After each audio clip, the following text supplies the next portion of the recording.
Hello les amis, on est avec Joalin de la Team Errata qui a terminé 98e au championnat de France du coup. Top 128, bravo à toi Joalin. Merci et tu vas nous présenter du coup ta petite decklist. Ouais, alors j'ai joué Raziel Mitsurugi pour le tournoi. J'hésitais entre lui et Memento et j'estimais que pour le France, il fallait avoir plus de free spot entre guillemets. Parce que j'avais l'impression que si les terrains se résoudent, enfin si la personne fait le terrain en entier, j'avais complètement perdu. Donc j'ai préféré partir sur ce deck-là. Voilà.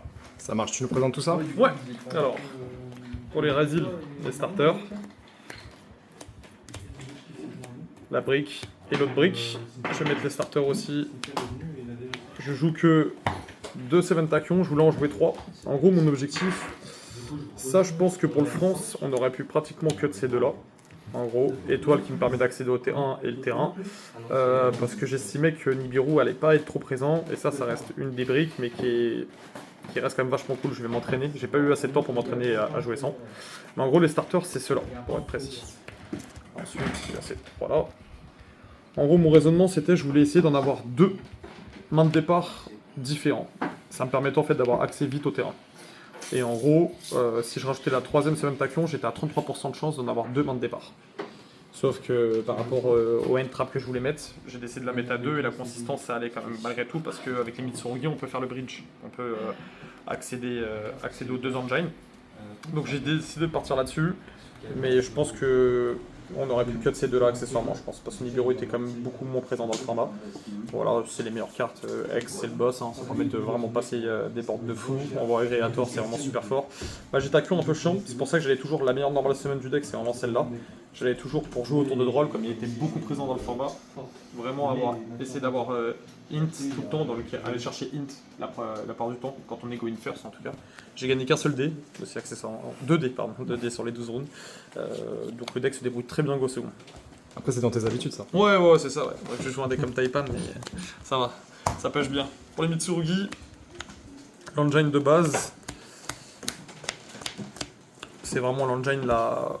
C'est ce qui est le plus joué en règle générale. Lui, c'est un starter, accessoirement. Donc, il est vraiment pas mauvais à norme. Celle-là, elle est pas mauvaise à norme. Si on a déjà un Mitsurugi, lui, c'est le boss. Hein. Littéralement, lui c'est le boss. Je me suis tâté à cut une d'entre eux, en fait. Alors, pas celle-là, bien évidemment. Mais à la base, je voulais cut celle-là, sauf qu'en fait, c'est une moyenne carte combo quand on la norme. Et comme les autres se spé, en fait. X se spé, lui peut se spé aussi même s'il n'a pas son effet, ça reste une bonne normale semaine. Et sous Droll, il faut essayer de jouer potentiellement en draw phase ou quand on prend Droll, de chaîne la magie rapide. Vraiment l'engine est beaucoup trop fort, c'est presque l'engine presque principal et au final ça c'est un peu le support qui permet de push un peu plus en gros une seconde. Mais vraiment beaucoup trop fort, je me suis même tâté au final à retirer lui, j'ai pas eu le temps de trop tester. Mais en fait si on prend H là-dessus ou Dominus, il n'y a pas moyen de la récupérer. Donc en fait il est pratiquement mandatory malheureusement. Et voilà, ratio complètement classique hein, accessoirement. Ensuite les end trap de Purelia, 3 Fuva. Alors dans ce deck là, par exemple moi dans ma liste, je joue pas de mouche army. Je trouve qu'ils sont pas bons parce qu'on a plus de end trap en fait. Là je voulais en mettre 5, pas forcément 6. Déjà dans Raziel c'est pas trop dérangeant, ça reste un niveau 4. On peut le normal summon et après SP X et jouer. Soit on a épée, SP, épée derrière et jouer. Donc ça nous fait un niveau 4 pour partir sur notre duo ou sur autre chose, parce que duo demande pas de monstre Raziel. Donc ça c'est une bonne chose. Je voulais en avoir 5 minimum, parce que ça fait, quand on joue à 40, ça fait 49,30% de chance approximative d'en avoir un main de départ. Et en sachant qu'il y a moins d'engine, c'est là où je voulais gagner de la place en fait sur ce. J'ai pas eu le temps de trop playtest. Je voulais avoir au moins 50% de chance pratiquement d'en avoir un main de départ. Quand il passe, honnêtement, c'est vraiment super cool. Et puis Aurelia était très très bon. Il y avait beaucoup de Mitsurugi Raziel. J'en ai affronté dans le tournoi à 8. Tu nous parleras de tes match-up après. Ouais, donc très très bon. Ensuite 3H, pour me protéger moi aussi de Fuva. Fuva encore, on peut jouer un minimum autour. Purelia c'est un peu compliqué. On termine avec un microboard, mais en fait quand on a des entraps en main c'est vraiment cool. Ça peut bloquer aussi l'adversaire. Droll, je pense que c'est la MVP, hein. Pratiquement tout le monde l'a joué. Hein. Je pense que c'était vraiment beaucoup trop fort. Et même contre Malice, accessoirement, c'est vraiment pas mauvais. Ça reste quand même une carte très correcte contre Malice. On lui casse un peu de l'engine. Ça nous empêche qu'il aille tuto s'il n'a pas directement de Ice Sinister en main, je me rappelle plus de son nom. Et de pas draw avec 4 aussi, donc c'est cool. Ensuite j'ai joué 2 Imperm, 2 Bell, un Nibiru et un Call By. Call By, c'est presque comme un board break. Parce qu'il peut te permettre de gérer certaines choses dans Go in second qui est vraiment très cool. Go in first aussi me permet de le protéger aussi, il était vraiment très bon. Bell et Imperm, je les ai mis à 2 parce que je voulais avoir des choses qui sont un peu différentes et pas avoir des... Par exemple celle-là en 3 ça m'embête. Celle-là en fait quand on la pioche en 6ème elle est vraiment très bonne accessoirement et Imperm aussi. C'est pour ça que je les ai mises dedans et ça me permet de me protéger, de ne pas me faire forcément ban mes Mitsurugi. Donc ça permet de me protéger, ça marche contre la magie rapide, ça marche contre le terrain des malices, ça marche contre les bisted, ça marche contre plein de choses. Donc moi je suis très satisfait de Bell, un peu la MVP en vrai du tournoi, par rapport à mon parcours en tout cas. Et le mono Nibiru c'est parce que dans ma loupe en Go in first avec Galant Granit je vais le tuto. Donc en fait, il est meilleur quand on commence Go first que Go second, à part quand il est accompagné. Mais s'il n'est pas accompagné, il est vraiment pas bon. Mais nous, on va le tuto. Donc de remonter un board, plus l'adversaire sait qu'on a Nibiru en main, c'est pratiquement impossible. donc voilà, j'aurais bien voulu augmenter les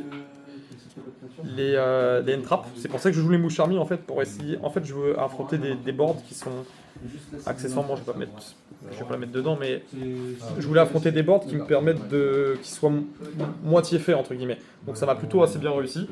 Donc voilà, maintenant je vais changer un petit peu de choses, je pense, pour essayer d'augmenter le nombre de entraps dedans. Je pense que c'était important, mais en tout cas ça a bien marché pour moi. Ça marche. Tu montes l'extra deck un peu? L'extra. En classique, l'extra deck. Un king pour faire le pont entre les deux. Bagushka, très très bon. Du Garès. Galant Granit, j'aurais bien voulu pratiquement en jouer 2 en fait, mais pas la place. Exciton il m'a vraiment fait trop de game.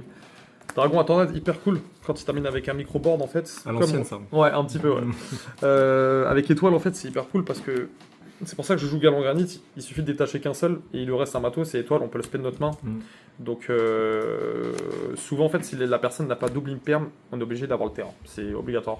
Quand on commence avec normal summon ça et qu'on a par exemple épée en main, on essaie de spé étoile directement. S'il veut pas avoir le terrain, il est obligé de l'imperm, et après on peut spé épée et partir après sur un duo. Donc c'est hyper cool et en fait sinon on va le tuto après avec épée. Et en fait, on fait un Galant Granit, on va tuto le Nibiru et on détache le deuxième matos pour spé étoile. Donc, très bonne carte. Dragon à tornade en une seconde, très forte.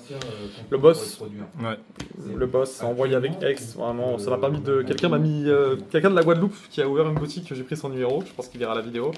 Il m'a fait basque de restriction la deuxième. Il jouait Malice. J'avais déjà X en main, spé X, envoyé à tort. Negate le masque de restriction, je pouvais pas sacrifier. Il avait trop peur du match. Donc très bonne carte. Dynamundo, je l'ai invoqué qu'une seule fois, mais ça me rassurait de l'avoir. Très très bonne, accessoirement. Quand on a pris Droll et qu'on n'a pas pu accéder à Prière, et qu'on a un monstre rituel sur le terrain avec n'importe quel monstre, on fait Dynamundo, on a quand même accès au Rageki.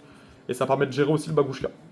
Parce que le match roi, il y en avait beaucoup qui me mettaient des Bagushka et ça permet aussi de le gérer, accessoirement.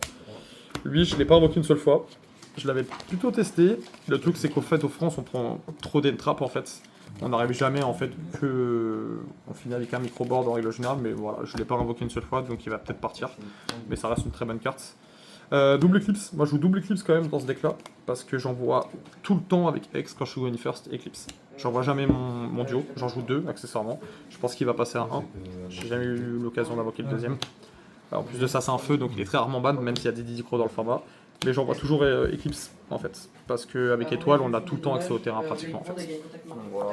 Le détonateur et la brique, personne n'a invoqué pratiquement du tournoi je pense, mais c'est pour la 7 Taken. Voilà, on va passer au side. Alors t'as quoi comme side? Alors le side, comme tout le monde je pense, Rolantia hein, contre Malice. J'ai quand même mis 2 Nibiru, parce que Malice il le prend plutôt bien. Les autres decks aussi un peu rock, faut pas oublier que c'est France, hein. On va croiser beaucoup de choses qui sont pas forcément méta. Au final, moi ça m'est pas arrivé. Si j'ai affronté un Mikanko, Fist-Smith, il a pas beaucoup joué, mais un peu bizarre le deck. Mais ça me rassurait de les avoir en fait. Même contre Malice, accessoirement, ça reste une bonne carte quand elle est accompagnée. TTT, pour le Gwyn First, même pour le Gwyn Second, ça n'a pas été mauvais. Ça m'a donné la game contre un Fire King. Si j'ai pu regarder sa main, enlever en fait le Kirin, il n'a pas voulu chaîne et je lui ai enlevé le Kirin et j'ai pu finir la game grâce à ça. Le troisième Purelia contre Mitsurugi Raizil, contre Raizil aussi, ça marche super bien. Ensuite, Cross out pour le go in first, pour me protéger de certaines trappes si j'ai qu'un seul play, et surtout aussi potentiellement. J'enlève quand même les drolls, mais c'est pour me protéger. Le match mirror aussi, c'est cool. Quand une normale int, on a déjà un terrain, on fait cross out le deuxième int, c'est pas très grave et ça nous fait gagner automatiquement. Plumeau, double PTT, et là c'est toutes les targets à PTT pour mon go in first. Bon, celle-là, c'est parce que avec les Mitsurugi, on peut aller à la tuto. En gros, je voulais couvrir un maximum de match-up potentiel. J'ai testé Sanctum, Sanctuaire, Artefact. Le problème, c'est que j'ai trop perdu en fait sur. J'active Sanctuaire, H, ça prend H, ça se pète du deck. Ça, accessoirement, c'est sûr qu'il peut pas faire un terrain. Enfin, à part s'il est une excellente. Vraiment, il faut vraiment avoir une main de fou et qu'on termine avec rien. Il peut invoquer Malice, il peut invoquer qu'une seule lien. Donc c'est hyper cool. Contre des decks un peu aussi. Blue Eyes, il a invoqué une seule synchro. Contre des decks un peu bizarres, c'était vraiment plus contre Malice, mais c'est une très bonne carte. Gnome. Super bonne carte contre mon deck, accessoirement. Quand on l'active, en fait, elle fonctionne 2 fois. On peut la ban du cimetière après, ça fonctionne aussi. Super carte. Contre les decks rock, un peu. Tout ce qui est Blue Eyes, tout ce qui est Fist Miss, un petit peu. Et le PTT avec Go in second, par exemple, contre Memento, il aime pas trop les board breaks.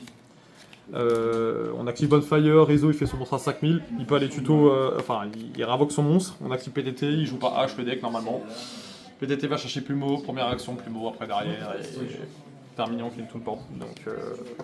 Donc voilà. Bon, c'était quoi tes match-up un petit peu? Le match-up, j'ai affronté un Regenèse, j'ai affronté Taromic, Tyromic le... Tyromic, ouais. Tyromic, le youtubeur. Ouais, le youtubeur. Il jouait Mitsurugi avec un tout petit engine de Fist-Smith. C'est ma première round, j'ai perdu contre lui au time.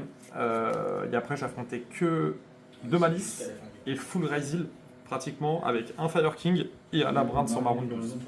Round 12, Labyrinth en round 12. Ouais, Labyrinth en round 12, c'était le seul, si je me trompe pas, qui était pour le J2, qui jouait Labyrinth. Et ça s'est vraiment bien passé. Hein. Le deck fonctionne vraiment bien. Le deck est vraiment super bon go in first. Vraiment, c'est vraiment abusé quand il sort. En fait, c'est vraiment cool. Maintenant, il peut avoir pas mal de briques accessoirement, et je pense que c'est important d'avoir. Je pense qu'on peut essayer de diminuer en fait le nombre de cartes par exemple dans le deck, par exemple le node potentiellement l'enlever, parce qu'en fait on veut faire tout le temps un full terrain, mais un micro terrain avec une ou deux end-trap, ça suffit amplement, donc je pense que ça on peut potentiellement l'enlever. L'étoile, il y en a qui ne le jouent pas, moi je le trouve vraiment super bon, mais voilà, j'ai essayé de faire un maximum de end-trap pour essayer de monter à...